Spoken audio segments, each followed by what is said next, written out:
Love is a Battlefield by Richard Conway. Chapter 1. The Vow. In the golden summer of 1914, the first whispers of war drifted across England. The countryside, untouched by the strife that would soon consume Europe, was alive with blooming fields and the sounds of harvest.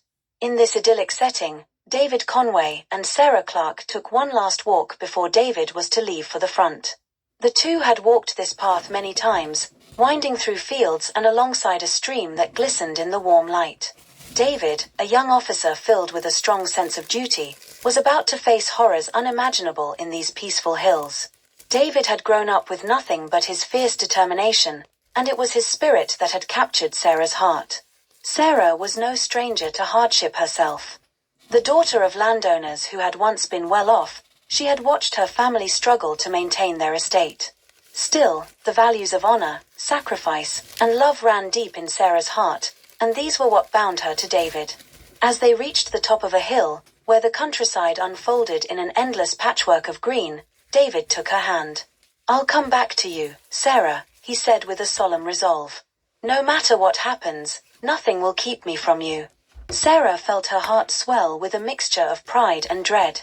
She had heard tales of the horrors of war from her uncle, a veteran of colonial conflicts, and the thought of David facing such danger made her heart ache.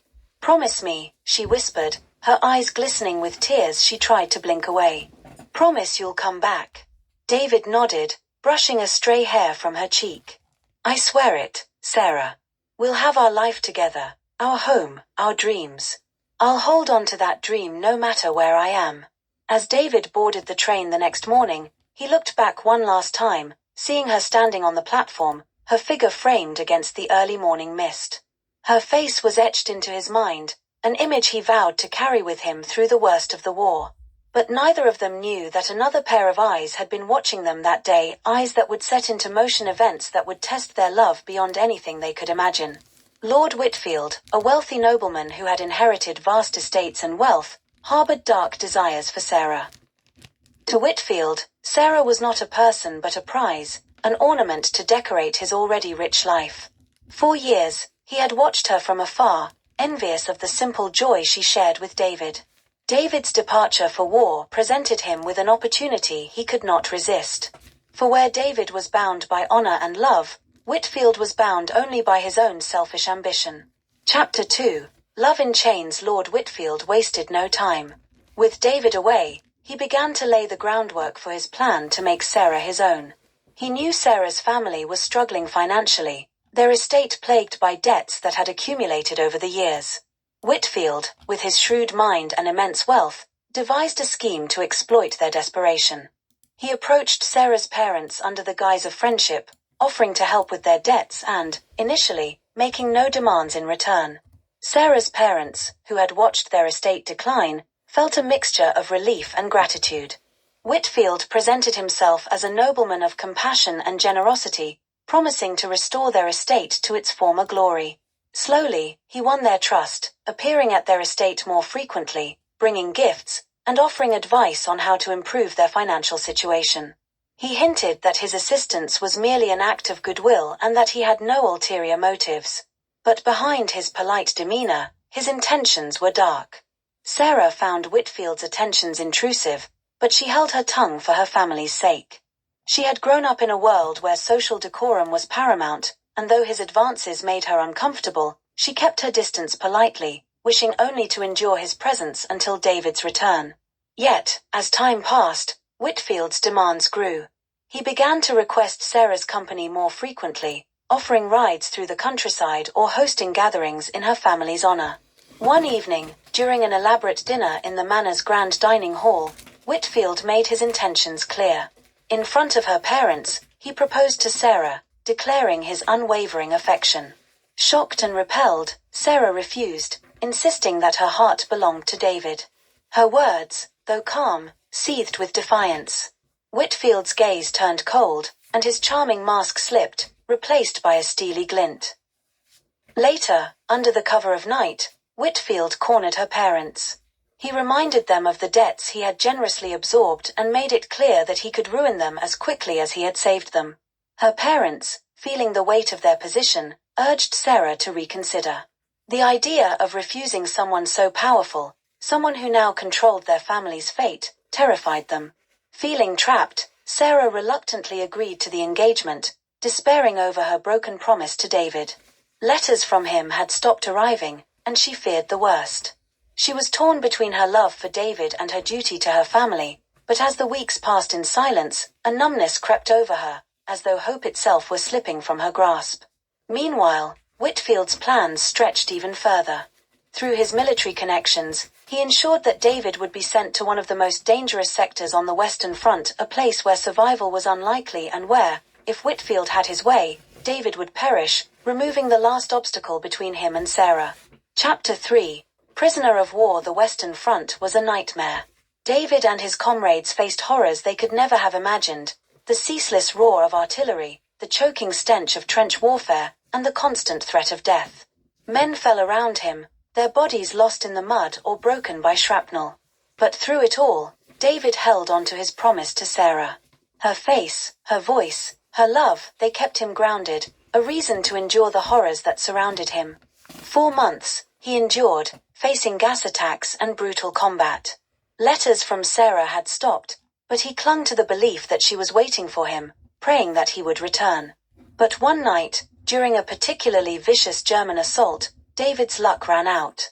His battalion was overrun, and in the chaos, he was taken prisoner. He was dragged behind enemy lines, wounded and exhausted, to a prison camp where thousands of other soldiers languished in squalid conditions. The camp was a living hell.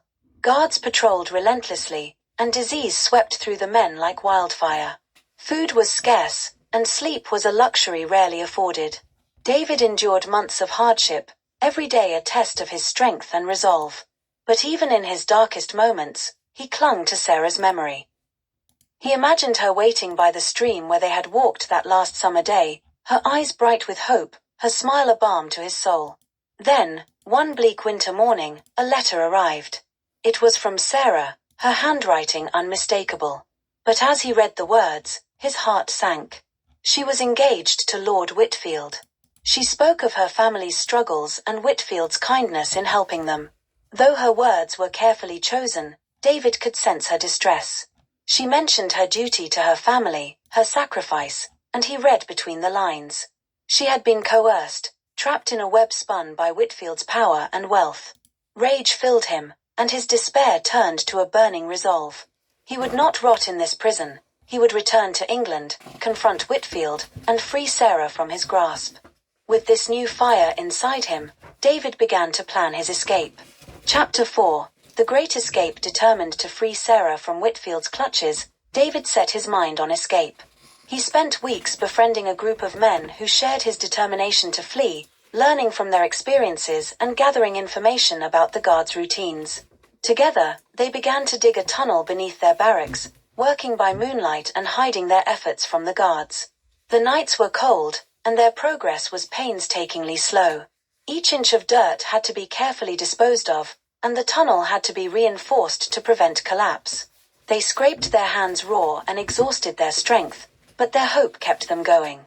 David's vision of Sarah's face became his anchor, driving him to press on even as exhaustion gnawed at him. Finally, after months of work, the tunnel was ready. On a frigid night, as snow blanketed the camp, David and his fellow prisoners slipped into the tunnel and crawled through to freedom. Emerging into the open countryside, they were greeted by the biting wind and the silent expanse of the forest. They had little food and no supplies, but they pressed on, moving by night and hiding during the day. As they made their way west, the journey took a toll on the group. One by one, men fell behind, either captured or unable to continue. David pushed on, his body weakened but his spirit unbroken. He was driven by the knowledge that Sarah was waiting, trapped in a life she didn't want, and he was her only hope of escape.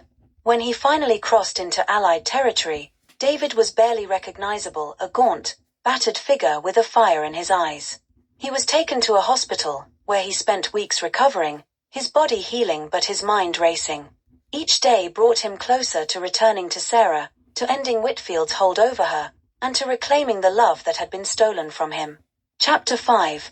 The eve of the wedding. The preparations for Sarah's wedding to Lord Whitfield were extravagant. Whitfield spared no expense, determined to make the event a grand spectacle. His estate was transformed into a vision of opulence, draped in silks and filled with the finest flowers. Guests arrived from across the country, eager to witness the union of two powerful families.